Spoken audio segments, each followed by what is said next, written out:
বৃষ্টির দিন কিংবা ঠান্ডা ওয়েদারে সন্ধ্যায় কিন্তু এই ধরনের খাবার খুবই ভালো লাগে। যে কোনো স্যুপ বা চাইনিজ আইটেমগুলো খেতে কিন্তু আসলেই খুব ভালো লাগে। তার মধ্যে থাই স্যুপটা কিন্তু বেস্ট। ঘরেই যদি 100% অথেন্টিক এবং পারফেক্ট টেস্টের থাই স্যুপটা বানানো যায় তাহলে রেস্টুরেন্টে গিয়ে কেন খাবো। তাছাড়া ঘরে বানালে তো পরিবারের সবাই মিলে তৃপ্তি করে খাওয়া যায়। তো চলুন আজকে 100% অথেন্টিক এবং পারফেক্ট টেস্টের থাই স্যুপ ঘরেই বানাবো। তো এই জন্য কিন্তু আমি এখানে নিয়েছি থাই আদা, তারপরে থাই পাতা যেটা আর কি লেমন গ্রাস বলে আর কি। তো এখানে কিন্তু নিয়ে নিয়েছি মুরগির বুকের মাংস, তারপর মাশরুম আর চিংড়ি মাছ।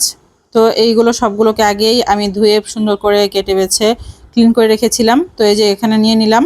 তো এটার পরিমাণ তো কোনো নির্দিষ্ট নেই, যেহেতু ঘরে বানিয়ে খাচ্ছি তো সেই জন্য একটু বেশি করে দিয়েছি সবকিছুই। আর এখানে নিয়েছি আমি 6টা ডিমের কুসুম। ডিম থেকে আর কি সাদা অংশটা আলাদা করে কুসুমটাই দিতে হবে, ডিমের সাদা অংশ একদমই দেওয়া যাবে না, তাহলে কিন্তু স্যুপটা বানানোর পর রান্নার সময় আর কি ফেটে যাবে। আর দিয়েছি লেবুর রস 2 চা চামচের মতো, তারপরে দিয়েছি সয়া সস 2.5 টেবিল চামচের মতো, এরপরে দিয়ে দিলাম চিলি সস 1/2 কাপ পরিমাণ। আর এখন দিয়ে দিচ্ছি টমেটোর সস। এটা টমেটো সস বা টমেটো ক্যাচাপ যে কোনো একটা দিলেই হবে। এখানে যেহেতু আমি আজকে 1.5 লিটার পরিমাণ পানি দিয়ে করছি, তার জন্য কিন্তু আমি এখানে 1.5 কাপ পরিমাণ টমেটো সস নিয়েছি। আর এই যে এখানে কিন্তু আছে পরিমাণ মতো লবণ আর চিনি। চিনি এখানে আমি 3 টেবিল চামচ দিয়েছি। আর দিয়েছি হচ্ছে পরিমাণ মতো লবণ। লবণটা আপনারা যদি পরিমাপ করে দেন তাহলে মানে টেস্টটা পারফেক্ট আসবে। আমি কিন্তু এখানে চা চামচের 4 চামচ দিয়েছি। এখন এই সবগুলোকে একসাথে একটু মিশিয়ে নিলাম। এরপরে এই যে এখানে নিয়েছি কর্নফ্লাওয়ার। কর্নফ্লাওয়ার এখানে আমি 4 টেবিল চামচের মতো নিয়েছি। এটার সাথে আমি 1/2 কাপ থেকে একটু বেশি পানি নিয়ে এটাকে গুলিয়ে নিলাম।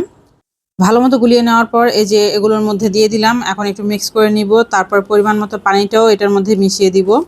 তো এখানে যেহেতু 1/2 কাপের মতো আমি পানি দিয়েছি, তো আরও মানে 1.5 লিটার পানি এখানে যোগ করেছি আমি। প্রত্যেকটা উপকরণের যদি পরিমাপ ঠিক থাকে আপনার এই রান্নাটা একদম পারফেক্ট হবে। আর এটার যে টেস্ট বা এটার যে একটা ফ্লেভার, এই মেন ফ্লেভারটাই কিন্তু আসে থাই আদা আর এই লেমন গ্রাসটা থেকে। তো এই দুইটা জিনিস যদি দিতে পারেন আর বাকি জিনিসগুলো যদি আমি যে পরিমাপে বলেছি সেই পরিমাপ অনুযায়ী দিতে পারেন তাহলে কিন্তু আপনাদেরটাও একদম পারফেক্ট টেস্ট আসবে।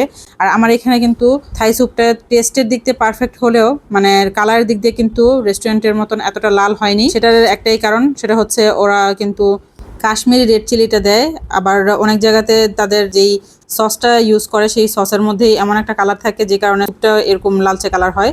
তো যাই হোক, এই যে আমি কিন্তু লাস্টের দিকে এসে মানে যখন বলক উঠে আসছে তখন কিন্তু কিছুটা একদম মিহি কুচি করা আদা দিয়েছি আর দিয়েছি গোলমরিচের গুঁড়া। তো এখন এই যে ভালো মতো জাল করে নিয়েছি। অনেক বেশি জাল করতে কিন্তু হয় না, বলক ওঠার পরে মনে হয় 5 মিনিটের মতন আমি একটু জাল করেছি। তারপরে যে আমার রান্নাটা কমপ্লিট হয়ে গিয়েছে।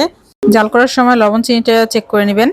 আর হ্যাঁ, পুরো রান্নাটাই কিন্তু একদম নাড়াচাড়ার মধ্যে রাখতে হবে, কারণ যেহেতু এটা কর্নফ্লাওয়ার দেওয়া, তো কর্নফ্লাওয়ারটা কিন্তু নিচে থেকে লেগে যেতে পারে। আর পুরোটা পারফেক্টভাবে থিকনেস আসার জন্য কিন্তু নাড়াচাড়া করতে হবে। তো এই যে দেখুন কত সহজে আর কত সুন্দরভাবে একদম অথেন্টিক আপনারা যদি এটা বানিয়ে খান তাহলে বুঝতে পারবেন যে একদম পারফেক্ট টেস্ট, একদম 100-এ 100 মানে রেস্টুরেন্টের টেস্ট আসবে। যদি প্রত্যেকটা উপকরণ আর কি আপনারা দিতে পারেন পারফেক্টভাবে তাহলে টেস্টটাও পারফেক্ট আসবে। তো এই যে থিকনেসটাও দেখুন কত সুন্দর হয়েছে, মানে কোনো অংশে কোনো দিক থেকেই মানে রেস্টুরেন্টের থেকে কম না। আর রান্না শেষে কিন্তু কালারটা এমনিতেও একটু ডিপ হয় আগে থেকে। 100% অথেন্টিক উপায় আপনাদের সাথে কিন্তু শেয়ার করেছি, একদিন ট্রাই করে দেখবেন মাস্ট। আজকে এখানেই বিদায় নিচ্ছি।